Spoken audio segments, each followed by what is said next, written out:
வணக்கம் நண்பர்களே, நம்ம தில்லையின் மர்மங்கள் சேனலுக்கு உங்களை அன்போட வரவேற்கிறேன். வாழ்க்கையில சில சமயம் பாத்தீங்கன்னா எல்லாம் நம்மளை சுத்தி தப்பாவே நடக்கிற மாதிரி ஒரு ஃபீல் வரும். என்னடா இது, எந்த பக்கம் திரும்பினாலும் இடியா இடிக்குது, நாம மட்டும்தான் உலகத்திலேயே பெரிய கஷ்டத்துல இருக்கிற மாதான்னு தோணும். நாம ஒன்னு நினைப்போம், ஆனா நடக்கிறது வேற ஒன்னா இருக்கும்.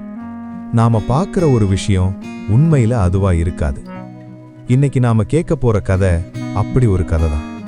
ஒரு சாதாரண இளைஞன், அவனோட வாழ்க்கையில நடந்த ஒரு அமானுஷ்யமான, அதே சமயம் மனச உலுக்கிற ஒரு சம்பவத்தை பத்தி தான் கேட்க போறோம். சென்னையோட ஏதோ ஒரு மூலையில ஒரு சின்ன ரூம். அந்த ரூம்ல தான் நம்ம கதையோட ஹீரோ, இல்ல ஹீரோன்னு சொல்ல முடியாது, நம்மள மாதிரி ஒரு சாதாரண பையன் தங்கியிருக்கான். படிச்சு முடிச்சுட்டு வேலை தேடி அலையிற லட்சக்கணக்கான பசங்கள்ல அவனும் ஒருத்தன். காலையில எந்திரிக்கிறது, பேப்பரை பார்க்கறது, எங்கேயாவது இன்டர்வியூ இருக்கான்னு தேடுறது, இல்லைனா தெரிஞ்சவங்க யாருக்காச்சும் ஃபோன் பண்ணி மச்சான் ஏதாச்சும் வேக்கன்சி இருந்தா சொல்லுடான்னு கேட்கறது, இதுதான் அவனோட டெய்லி ரொட்டீன். அவனுக்கு அந்த ரூமுக்கு எதிரில் ஒரு சின்ன டீ கடை. அந்த டீ கடையிலிருந்து தான் டெய்லி காலையில் டீ வரும். ஒரு சின்ன பையன்தான் எடுத்துகிட்டு வருவான். ஒரு 10-12 வயசு இருக்கும். துருதுருன்னு இருப்பான். ஒரு 4 நாளாக அந்த பையன் டீ கொண்டு வரும்போதெல்லாம் ஒரு மாதிரியாக நடந்துக்க ஆரம்பித்தான். அன்னைக்கும் அப்படிதான். காலையில் டீ எடுத்துகிட்டு வந்தான். கதவை தட்டிட்டு வாசல்லையே நின்றுட்டான். உள்ளே வரல. சார்ன்னு ஒரு மாதிரி இழுத்தான். இவன் கேட்டான், என்னடா? இல்லை சார், உங்கள் தோள் மேலே யாரோ உட்கார்ந்துருக்காங்க சார். இவனுக்கு சுருன்னு கோபம் வந்துச்சு. டேய், என்னடா கிண்டலா? காலங்காத்தால ஆரம்பிச்சிட்டியா? டீயை கொடுத்துட்டு கிளம்பு. ஆனா அந்த பையன் போகல. அவன் முகத்துல அப்பட்டமா பயம் தெரிஞ்சது. நிஜமா சார், நான் பொய் சொல்லல. ஒரு ஆள் உட்கார்ந்துருக்காரு, என்னை பார்த்து சிரிக்கிறாரு சார். இவனுக்கு எரிச்சலா இருந்துச்சு. ஆமாண்டா, நான் மதுரை மீனாட்சி பாரு, என் தோல்ல கிளி உட்கார்ந்துருக்கு. போடா அந்த பக்கம். உங்க கடையில இன்னைக்கு என்ன டிஃபன்? அவன் பதில் கூட சொல்லல.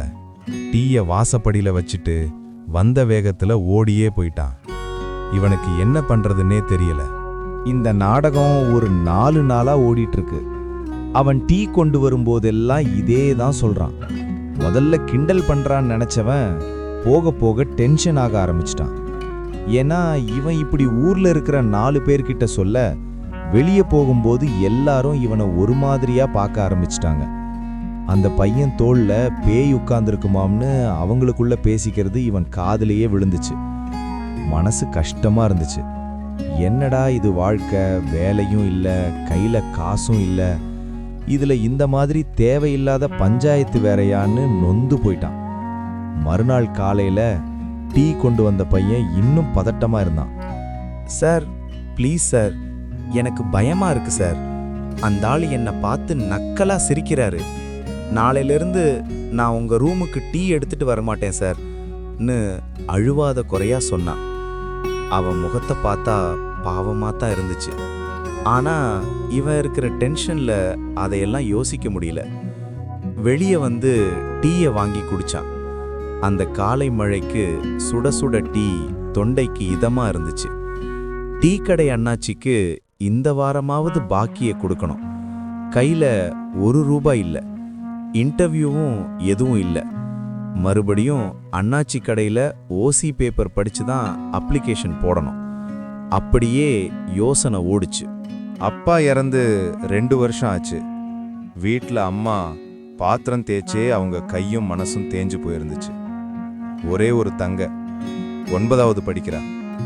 போன வாரம் ஃபோன் பண்ணும்போது, அண்ணா மெட்ராஸில் வேலை கிடைச்சிரும்லண்ணா, இந்த வருஷம் எப்படியும் ஸ்காலர்ஷிப் வாங்கிடுவேன், அது வரைக்கும் ஃபீஸ் கட்டணும்னா இன்னும் சொன்னது மனசுக்குள்ளேயே ஓடிக்கிட்டு இருந்துச்சு. யோசனையோட டீ கடையை நோக்கி நடந்து போயிட்டு இருந்தான். அப்போ திடீர்னு ஒரு சத்தம். சார் சார், அந்த ஆளு சும்மா என்னை பார்த்து சிரிச்சுக்கினே கீறார் சார், இறக்கி விடு சார். திரும்பி பார்த்தா அதே டீக்கடை பையன். கடை வாசல்ல நின்னு இவனை பார்த்து கத்திக்கிட்டு இருந்தான். அங்க டீ குடிச்சுக்கிட்டு இருந்த 2 பேரும், டீ கடை அண்ணாச்சியும் இவனை பார்த்து ஒரு மாதிரி நமுட்டு சிரிப்பு சிரிச்சாங்க. அவனுக்கு அவமானமா போச்சு. ஏண்டா என் வாழ்க்கை மட்டும் இப்படி எல்லார் முன்னாடியும் கேலி பொருளாகுது? அந்த கடவுளுக்கு கண்ணே இல்லையா? மனசுக்குள்ள 1000 கேள்வி. அப்போதான் ஏதோ ஒரு நாவல்ல படிச்சது ஞாபகத்துக்கு வந்துச்சு. மரணத்தோட தூதுவன் சாக போறவங்களோட தோள் மேல வந்து உட்கார்ந்துருப்பானா.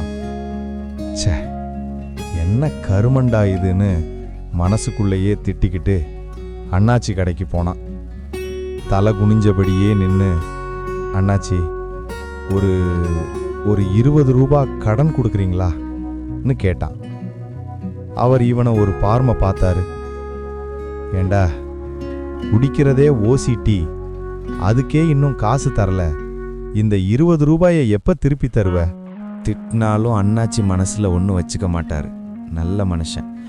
அவர் கையில இருந்த காசுல இருந்து ஒரு 20 ரூபா நோட்டை எடுத்து கையில கொடுத்தாரு.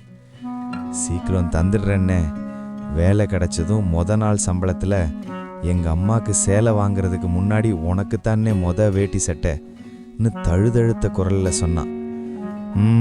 இதையே 1008 தடவை கேட்டுட்டேன். சரி சரி, உன் சர்டிஃபிகேட் ஃபைலை கொடு, சாமி முன்னாடி வச்சு ஒரு பூஜை பண்ணி தரேன், அப்படியாவது ஒரு நல்ல வழி பிறக்குதான்னு பார்ப்போம்னு சொல்லிக்கிட்டே கடையில் இருந்த மகாமாயி படத்துக்கு முன்னாடி ஃபைலை வச்சு கும்பிட ஆரம்பிச்சிட்டாரு. ஆத்தா மகாமாயி, புள்ள ரொம்ப கஷ்டப்படுது தாயி, ஏதாச்சும் பார்த்து பண்ணு, எங்க கடனும் தீரணும்லன்னு அவர் சாமி கிட்ட பேச ஆரம்பிச்சிட்டாரு. அவர் அன்பை பார்த்து இவனுக்கு கண்ணு கலங்குச்சு. ஆனா இந்த 20 ரூபாய் எதுக்கு வாங்குறேன்னு தெரிஞ்சா அவர் கொடுப்பாரான்னே சந்தேகம்தான். சரிண்ணே, ஃபைல் இங்கேயே இருக்கட்டும், நான் போய் ஒரு அப்ளிகேஷன் வாங்கிட்டு வந்துடுறேன் இன்னும் ஒரு பொய்ய சர்வ சாதாரணமாக சொல்லிட்டு அங்கேருந்து நகர்ந்தான். பொய் சொல்றது இப்போல்லாம் அவனுக்கு ரொம்ப சுலபமாக வந்துருச்சு. அண்ணாச்சி கொடுத்த காசுல பக்கத்தில் இருந்த மெடிக்கல் ஷாப்புக்கு போனான். ஒரு எலி மருந்து பேக்கெட் வாங்கி பேண்ட் பேக்கெட்ல போட்டுக்கிட்டான். ஆமாங்க, நீங்க நினைக்கிறது சரிதான். அவன் தற்கொலை பண்ணிக்க போறான். வாழ்க்கையில எல்லா கதவும் மூடிருச்சு, இனிமே வாழ்ந்து என்ன பண்ண போறோன்னு ஒரு முடிவுக்கு வந்துட்டான். கபாலீஸ்வரர் கோயிலுக்கு போனான். சாமி, எல்லா பாரத்தையும் உன் காலில் வச்சிட்டேன், என் அம்மாவையும் தங்கச்சியையும் நீ தான் பார்த்துக்கணும்னு மனசுக்குள்ளேயே வேண்டிக்கிட்டான். கொஞ்ச நேரம் ஒரு பார்க்கில் உட்காந்துட்டு ரூமுக்கு திரும்பும்போது மணி 4:30 ஆயிடுச்சு. இதுதான் சரியான நேரம். ரூம்மேட் வர்றதுக்கு இன்னும் 2-3 மணி நேரம் ஆகும். அதுக்குள்ள எல்லாத்தையும் முடிச்சிடலாம். டீ கடை அண்ணாச்சிக்கிட்ட ஒரு டீ மட்டும் ஆர்டர் பண்ணா அதில் இந்த மருந்தை கலந்து குடிச்சிட்டா எல்லா பிரச்சனையும் தீந்துரும். இதுதான் அவனோட பிளான். ஃபோன் பண்ணி டீ சொல்லலான்னு பார்த்தான். அதுக்குள்ள வாசல்ல சத்தம். அண்ணே, டீ. அதே பையன்தான். உள்ள எடுத்துட்டு வாடா இன்னும் உள்ள இருந்து கத்துனான். எப்பா, நான் வரமாட்டேன்னு அவன் வெளியே இருந்தே கத்துனான். இவனுக்கு எரிச்சலா இருந்துச்சு. சாவ போற நேரத்துல கூட நிம்மதியா இருக்க விட மாட்டானே மனசுக்குள்ளேயே திட்டிக்கிட்டு, இவன் ஒருத்தன், இர்ரா நானே வர்றேன்னு சொல்லிட்டு வாசலுக்கு போனான். வாசல்ல அந்த பையன் நின்னுட்டு இருந்தான். அவன் முகம் வெளிரி போயிருந்துச்சு. இவனை ஒரு மாதிரி விசித்திரமா பார்த்துக்கிட்டே டீயை நீட்டுனான்.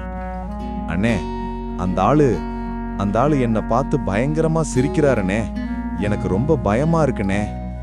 இவன் டீயை கையில வாங்குறதுக்குள்ள அந்த பையன் வேண்டாம்னு முடிவு பண்ண மாதிரி சட்டுன்னு திரும்பி கடைக்கு ஓட ஆரம்பிச்சான். அப்பதான் யாரும் எதிர்பார்க்காத ஒரு நொடியில ஒரு பைக்கு எங்கிருந்து வந்துச்சுன்னே தெரியல, அசுர வேகத்துல வந்துச்சு. பரபரன்னு பிரேக்கு பிடிக்கிற சத்தம் கேட்டுச்சு. ஆனா அதுக்குள்ள அந்த பைக்கு அந்த சின்ன பையன் மேல மோதிருச்சு. அவன் காத்துல கொஞ்ச தூரம் பறந்து சொத்துன்னு கீழே விழுந்தான்.